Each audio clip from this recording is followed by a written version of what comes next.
everybody, my name is Dr. Kay Russo. It's nice to see you again. I was featured on 60 Minutes this past Sunday talking about the H5 situation in dairy cows and in poultry in the United States. So I've gotten a lot of feedback from my appearance on 60 Minutes. Some of it's very good and some of it is quite interesting. So today I'm just going to talk a little bit about some of the issues we've had with this virus. We've had the current clade of this virus, 2344B, has been circulating here in the United States since 2022. Now in March of 2024, we identified the first case in dairy cattle in the state of Texas. So in the time from 2022 all the way to today, we've lost just shy of 170 million commercial birds here in the United States. We've also lost significant numbers of backyard birds from folks that tend to their own flocks in their very own backyards. And we've also lost significant numbers of wild birds that get infected with this virus, migratory waterfowl, in addition to what we call peridomestic species, which are things like pigeons and blackbirds have actually gotten infected and died from this virus. In addition to that, and what we're really concerned about, is the fact that this virus is getting promiscuous with different hosts. And what I mean by promiscuous is that it's finding a way to infect different mammals as well. So you've heard probably some about the cows on 60 Minutes, but we're also seeing the virus crop in up into a number of different domestic animals like cats. We've also seen it in raccoons, squirrels even, black bear, mountain lions. So really this virus is sort of spilling over into all these different species, making it harder and harder for us to control it. And so, ultimately at the end of the day, our goal is try to get ahead of the virus and so that it doesn't impact us from a human health perspective. And on the segment, there was a lot of discussion surrounding the pandemic potential for H5 influenza. And while that's a consideration we always have to have in the back of our minds, ultimately those that are most at risk for getting infected are those that are working with these infected herds and these infected poultry operations. And so really our goal should be on focusing on prevention, whether that's through proper PPE while they're working with infected flocks or herds, as well as identifying instances where they become infected so that they can be properly treated. So at the end of the day, I know anytime we talk about an infectious disease like this, we talk about something that has pandemic potential. There's a lot of post-traumatic stress, like what we dealt with COVID, right? That was a really hard time for America and for the world, and it was really confusing, and it became heavily politicized. And so unfortunately, this issue is heavily politicized as well. And it's as I read through the comments and people reach out to me following this piece, I just want to read a few to you. So this came from somebody with Patriot in their name.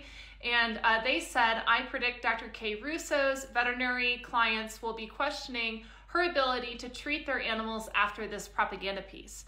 And to that I can say that by and large, many of these clients, particularly those that have been affected, have had significant hits to the health and well-being of their animals. They've had major impacts on their production as well. They've had impacts on the money that they make through their businesses because of this disease. It's been really devastating. And on the poultry side, for instance, when a farm gets hit, they have to depopulate all of the birds. And so from a welfare perspective, that's devastating. It takes a huge human toll with respect to mental health.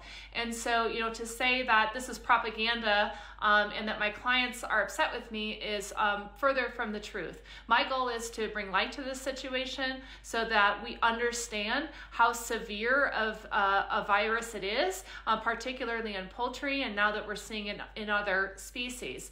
And so again, my goal is not propaganda. It's to be honest with all of you and to disseminate the best information that I know today to inform everybody about what a decision and a plan should look like moving forward. So let's read another comment. Okay, this came from Sherry. Hi, Sherry. Not buying this. Who is paying her? And God knows we can't believe the news outlets anymore.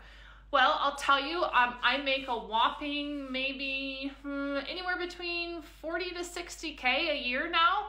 I took a massive hit to my income in order to stand up and advocate for this situation. And so while I am making it by, I am not getting a ton of money on the back end to even advocate for this. I like to refer to it as the most expensive volunteer position I've ever held. I do this because I believe it's right, and I think if we can control this virus in our animal populations, then we will have a better chance of keeping it out of humans. So thank you, Sherry, for your concern on who is paying me for this propaganda, but I can tell you I don't get paid much, but you know, maybe I should get paid more. I don't know. Let's see, who else? Oh, so Jordan wanted to share, of course they go to liberal Colorado for a story like this instead of the dozens of other bigger dairy states that are conservative. Well, you know, one of the top dairy states is California, a liberal state, I understand that, but that's a big dairy state, and they've been hit to the point where over 70% of their dairies are now affected. We're about that here in Colorado when we got hit and during the height of it. And I can guarantee you the virus doesn't stay out of conservative states either. So thank you, Jordan, for your consideration on liberal Colorado. And then we have May, who remarked that this was a scary piece. Soon they will silence her. Thank you, May. That makes me sleep better at night. Hopefully I won't get silenced, and I hope you understand my goal here is to really help communicate the concerns here and push the country in a direction that we can get ahead of this. And so I've had a lot of folks ask me, well, what does that direction need to look like?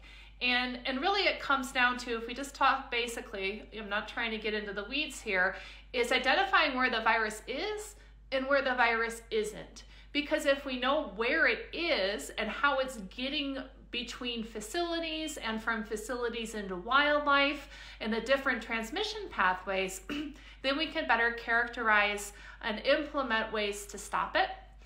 So that's number one, and that typically involves a lot of epidemiology, a lot of research, going into outbreak situations and really determining what those pathways are.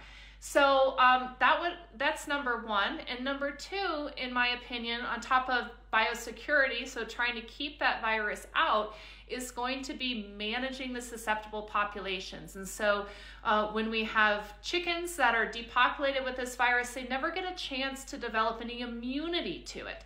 And really, if we were to let it roll through like RFK suggested, it would kill between 75 to 100% of those birds. And so again, we'd have trouble developing immunity with that scenario while maintaining food security in this country. And so really, as we look at how to keep this virus out, biosecurity, I like to refer to it as basically pickets in the fence. So biosecurity provides some of the pickets, but really what we need to do is overlay vaccine on top of it for poultry that are at risk, and we'll focus on laying hens, we'll focus on turkeys. We're not going to be necessarily vaccinating broilers or broiler breeders, but the goal is to vaccinate those birds so that they're not always naive. And when you combine those two techniques, the likelihood of keeping it out is far greater. And now I do believe we also have to vaccinate dairy cattle, particularly those that are replacements and don't have prior immunity to the virus, So again, it's going to be identifying where that virus is and managing those susceptible populations. Now there's a lot more to this. I've overly simplified it, but I will periodically repost and maybe continue to share some of these comments that are kind of funny, but also kind of sad. You know, my goal is to try to be as unbiased as possible and get in front of this and keep the animal and the food supply safe. And with that, thank you very much.